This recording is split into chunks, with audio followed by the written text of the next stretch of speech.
the #1 crypto hater on YouTube has returned. About 6 months ago, I made a video about MicroStrategy. I argued Michael Saylor had turned it into a leveraged time bomb on Bitcoin. Since that video, MicroStrategy has lost nearly $100 billion in market cap. Their stock is down more than 50%. Then I made another video about the broader crypto industry, how it was far more fragile than people realized. Since that second video, the global cryptocurrency market has lost well over $1 trillion. The total market is down over 30%. And both of these videos were built on the same idea. Underneath the narratives, the crypto ecosystem is far more fragile than people admit.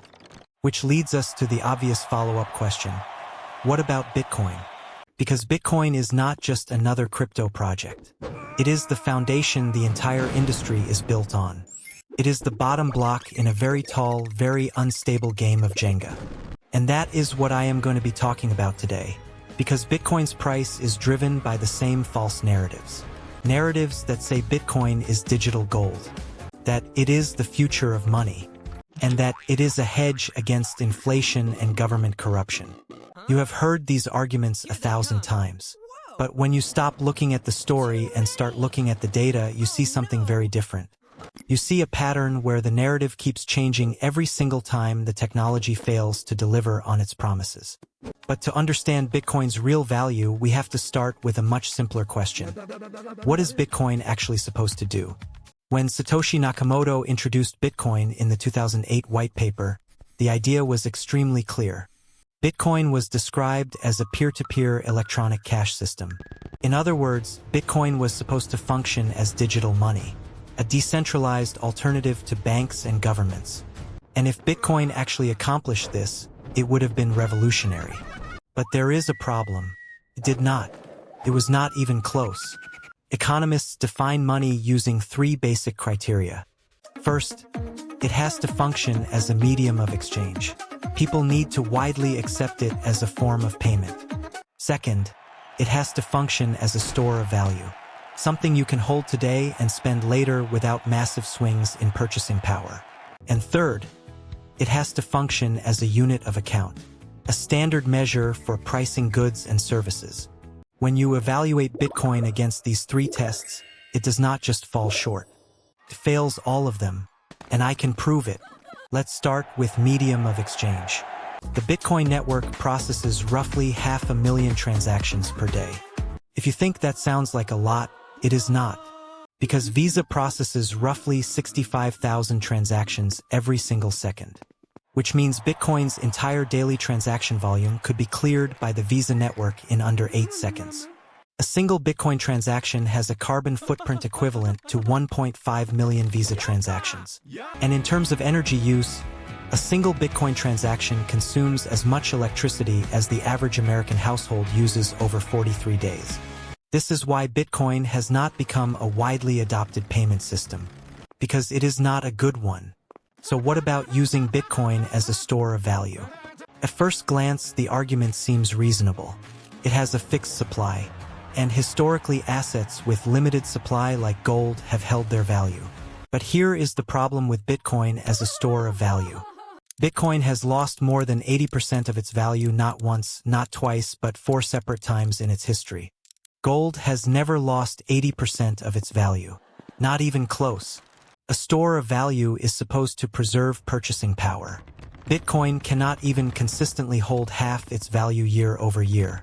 And when you compare Bitcoin's price movements to safe haven assets during times of real crisis, Bitcoin drops with the stock market, not away from it. During the March 2020 COVID crash, Bitcoin fell more than 50% in a single week. In 2022, when inflation hit a 40-year high, Bitcoin dropped more than 65%. This is not a hedge. This is a high-risk speculative asset that moves with risk-on sentiment. Now let's talk about the third test, unit of account. A unit of account means prices are stable enough that people can plan and compare value. Imagine trying to price a cup of coffee in Bitcoin. No business can rationally price its goods in a currency that moves 10% in a day. Bitcoin fails as a unit of account, just like it fails as a medium of exchange, and just like it fails as a store of value. So now what? Because this is where the narrative gets interesting. When Bitcoin failed to become digital cash, which was its original purpose, the narrative shifted. Suddenly, Bitcoin was not supposed to be cash anymore. It was digital gold. And to be fair, the comparison makes some surface-level sense. Both have limited supply. Gold is scarce in the earth, Bitcoin is capped at 21 million. But here is where the comparison completely falls apart. Gold has 5,000 years of use as currency, jewelry, and industrial material. It has intrinsic value because of what it physically is. Bitcoin's value comes entirely from the belief that other people will want it in the future. That is not intrinsic value. That is narrative value. And narrative value can evaporate. Now the defenders of Bitcoin will bring up a real-world experiment at this point. El Salvador. In 2021, El Salvador became the first country to adopt Bitcoin as legal tender. This was supposed to be the proof, the moment where Bitcoin showed it could function as real money. So what happened? 97% of businesses in El Salvador never made a single sale in Bitcoin. The government built a Bitcoin wallet app called Chivo. Most people downloaded it only to collect the free $30 sign-up bonus. 60% of those users never made another transaction after collecting that bonus. El Salvador has since quietly walked back its Bitcoin experiment and reached a deal with the IMF. This was not a success story. This was the most aggressive Bitcoin adoption program in history, and it failed.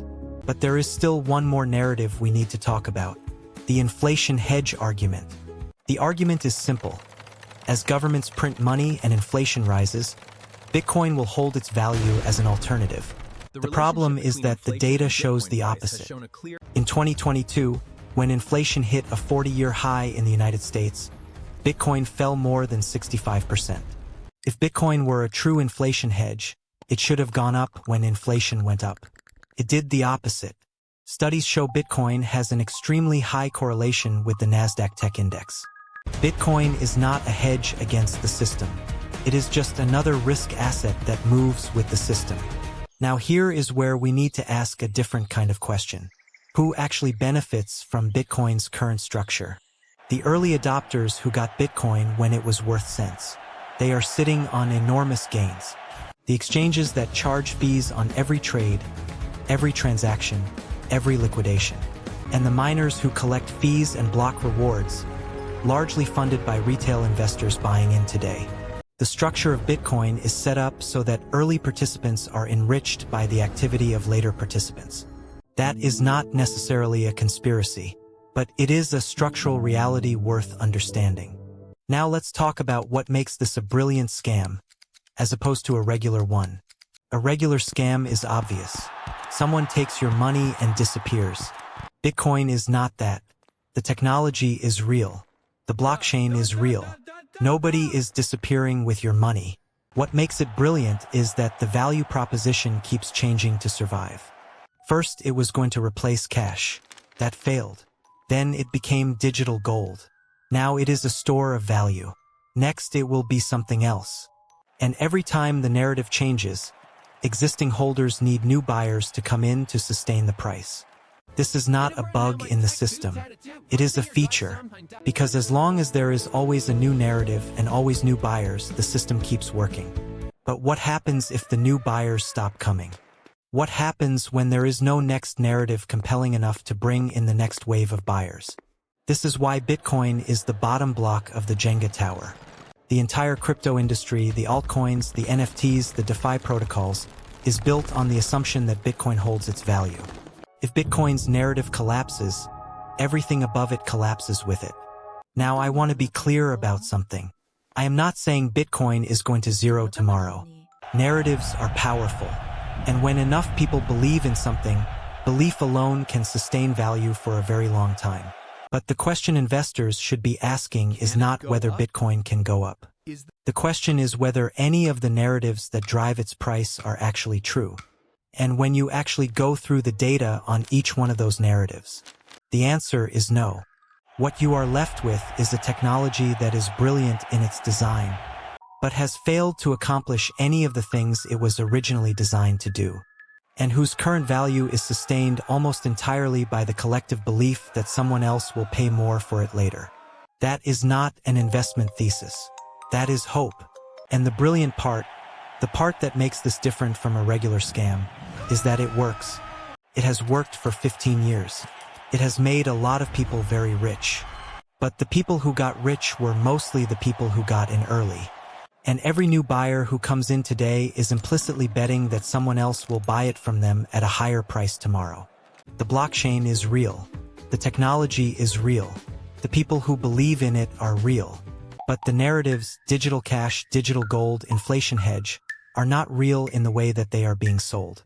And that gap between the story and the reality is exactly what makes this a brilliant scam. It is not a scam because someone is lying to you. It is a scam because the incentive structure rewards people for spreading narratives that may not even be true. Everybody with Bitcoin has a financial incentive to convince you to buy Bitcoin.